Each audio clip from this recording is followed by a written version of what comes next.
My name is Stella, and I'm in my 30s. I'm a widow, and right now I'm dealing with a problem. I just realized that $100 is missing. I checked my wallet over and over, searched my bag thoroughly, but I can't find it anywhere. This morning, I withdrew $11,000 for living expenses, so I know I'm not just forgetting. I sigh and hold my head, feeling frustrated. I live with my in-laws, and we support each other after the loss of my husband. 3 years ago, I became the chief mourner when my husband passed away from cancer. He was young, and we were planning to build a happy family with children, but his death was sudden. I loved him deeply. Even in his last moments, he tried to comfort me, saying, "Leave it to me." Though he was in pain, he still smiled. After he died, life felt empty, like I was just existing. My in-laws shared this pain. They were suffering too. At the funeral, my father-in-law quietly said, "Dying before one's parents, what a shameful thing," and bit his lip to hold back tears. We've been living together since then, like animals huddling together for warmth. My relationship with my in-laws is good. They even encouraged me to find new love, saying, "You're still young and cute. You can meet someone wonderful." I thanked them but told them that I still loved my husband. They said they'd support me even if I found someone new. My in-laws worry about me because I became a widow in my 20s. When I mentioned that I wanted to start working, they encouraged me, saying, "You don't have to overdo it. We'll manage as a family." But after losing my husband, our financial situation became unstable.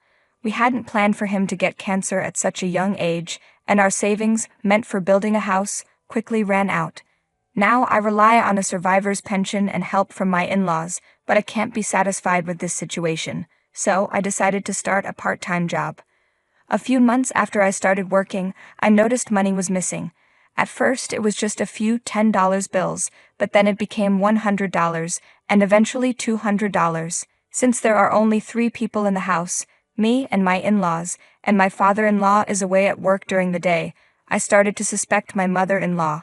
But she's always so kind, saying things like, "I'll make dinner tonight so you can relax." I didn't want to believe she could do something like this. One day, I left my purse with $70 and set up my smartphone to record. The video clearly showed my mother-in-law taking the money without hesitation. I realized she might be stealing to support herself. She often tries to cheer me up, suggesting we go shopping or try popular desserts, but I can tell she's forcing herself to be happy, likely because she's still grieving her son. I understand her grief all too well, so I can't bring myself to blame her. I'm still in my 20s and have some energy left, so I decided to work more until my mother-in-law can find peace. That's why I started working late at night, where the pay is better. It's mid-November now, and the nights are getting colder. Soon, it will be a year since my husband passed away. I remember how he suddenly suggested, "Shall we go to the store to buy ice cream?" in the middle of the night. We walked down the quiet street, holding hands. His hand was large, thick, and very warm. Even though he had become quite thin before he passed away, the warmth of his hand never changed. Now I put my cold hands in my pockets and hurried to the store. The store where I work at night is usually quiet but still busy, even though only 2 people work there. As I was checking expiration dates on products, I sensed someone approaching. "Ah, the register, sorry." I turned around quickly, and to my surprise, my father-in-law was standing there, dressed in a suit despite the late hour. "You've been working part-time?" he asked. He had assumed my frequent nighttime outings were because I had a new lover, but that wasn't the case. It seems he misunderstood, thinking I was keeping a new relationship secret. He had dressed up and followed me, intending to meet the person he thought was making me happy and ask them, "Please make Stella happy." When I replied, "I still love him," my father-in-law murmured with a voice full of both joy and sadness, "I see." Then he asked what I expected. "Why are you working at night? Aren't you making enough money? You work during the day too." When I hesitated, he pressed further with more questions. I had kept my late-night job a secret from both of my in-laws because I didn't want to explain the situation with my mother-in-law. I had been sneaking out quietly while they slept, but I was surprised he had found out. Realizing I couldn't keep it hidden any longer, I pulled out my smartphone and showed him the video. I confessed everything, when the thefts started, how often they happened, and how much money had been stolen. I also mentioned that it might be due to the loneliness of losing their son. My father-in-law listened silently and then said with difficulty, I've caused trouble. I replied, "It's okay, we're all suffering." He then said, with tears running down his cheeks, "We were blessed with such a wonderful daughter-in-law, and to almost lose her so quickly is truly, truly foolish." I couldn't hold back my own tears, even though I was at work. "Father, the coffee here is really good. Would you like to try some? I'm about to take a break. Would you join me?" I invited him. "Yes, that would be nice," he replied, turning away to wipe his eyes with his sleeve. We sat together near the bicycle parking area of the store, drinking coffee. The sky was clear, and the night was beautiful, with the full moon lighting up the darkness. "Don't you think the winter night sky is the most beautiful?" I asked. "Exactly," he said. "That's why we should go camping during the winter break, to a place where the stars are beautiful." It was a plan my husband would have made. "All right, I'll look up some places," I said. I replied that it was a plan we both would have liked, but I was sure my husband was enjoying the most beautiful starry sky from the best seat in heaven. With that thought, I looked up at the sky. Suddenly, my father-in-law gasped in surprise. I followed his gaze and saw my mother-in-law walking happily with a man I didn't know. They were walking arm in arm. "Quiet, let's go back to the store right away," I said, feeling nervous. It was clear we saw something we shouldn't have. My heart started pounding, not just a little, but a lot. The way they were together made it seem like there was something inappropriate going on. My father-in-law seemed to sense it too. His face looked serious. They weren't just arm in arm. They looked like they were about to kiss, walking very close together. He sighed and said, "It seems you weren't the only one going out late at night." My wife couldn't sleep either, thinking of our son, and she was also going out at night. I thought she couldn't escape the sadness, so I let her be. He paused, trying to find the right words. "But maybe it's a misunderstanding. Maybe she just ran into someone she knew while walking." I felt disappointed in my weak attempt to make it sound okay, but my father-in-law smiled and thanked me anyway.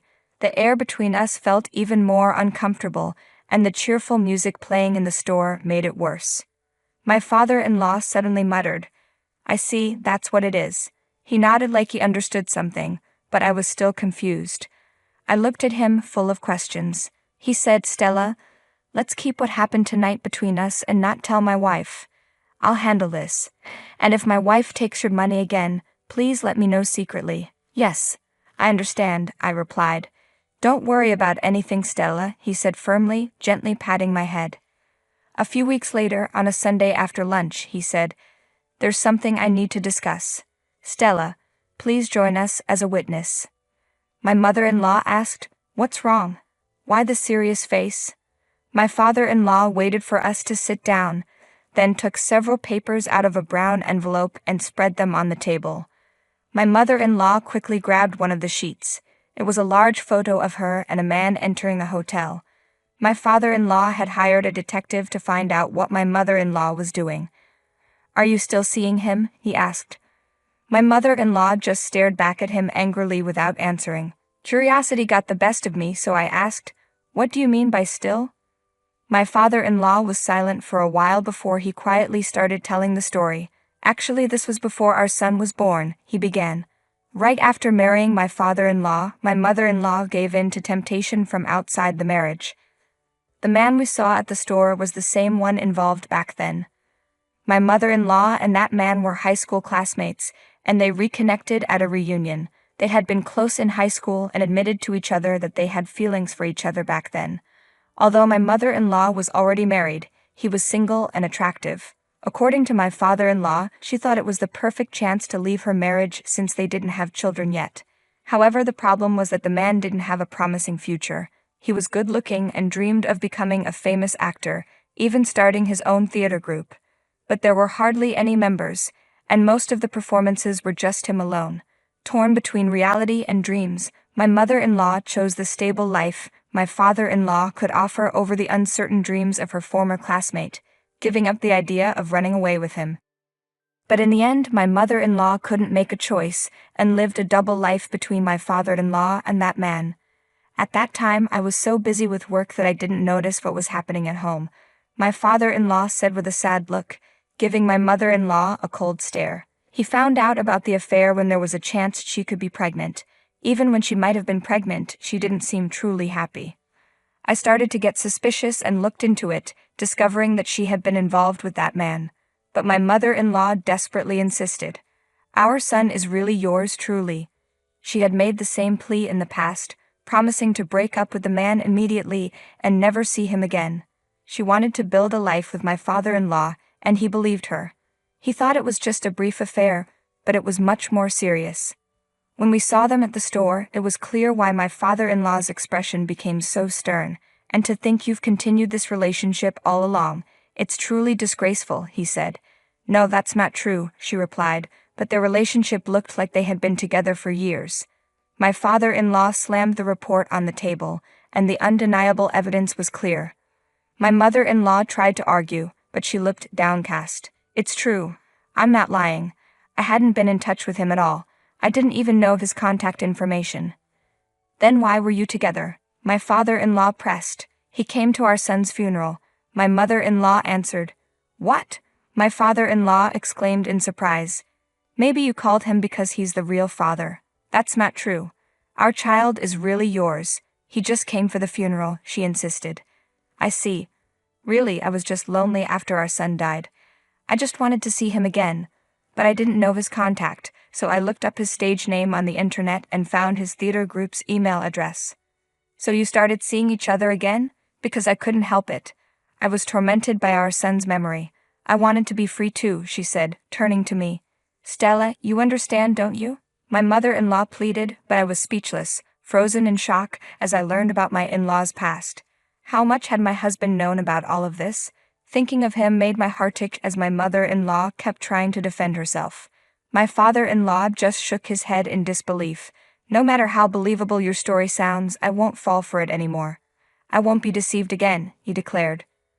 What do you mean by deceiving? I'm telling the truth, my mother-in-law protested. Just lonely because our son is gone. Is that the real reason? My father-in-law questioned. It's true. Why would you say that? She retorted loudly, but my father-in-law calmly looked her in the eyes. Stella, the money stolen from your purse went to that man's drinking and gambling, he said quietly. What? I was shocked. Have you been giving Stella's earnings to this man? He asked. My mother-in-law didn't answer, but her expression said it all. It was true. Stella knew you were taking the money, but despite that, she thought you were suffering and showed compassion. Now apologize to Stella, my father-in-law demanded. I'm sorry, my mother-in-law said, apologizing. Emotions overwhelmed me, and I couldn't stop crying, though I didn't even know what kind of tears they were. Everything felt out of control. And you promised at the bar you frequent that you'd marry him after I died? Laughing about it.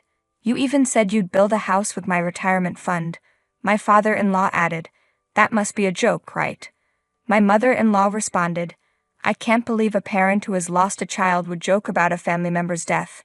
My father-in-law said, raising his voice. There had been rumors that my mother-in-law wished for my father-in-law's death. It was unbelievable. Unable to bear it any longer, I rushed out of the living room and curled up in the hallway, wiping away my unending tears. From beyond the hallway, I could hear my father-in-law's anguished voice through the living room door. You must have been happy to see him after our son died.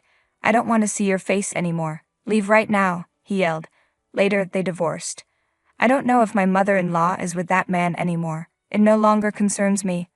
My father-in-law returned the money my mother-in-law had taken from me and said, Don't worry, I'll also get compensation from her. But the amount I lost wasn't much. It's compensation for you, Stella. Don't worry about it.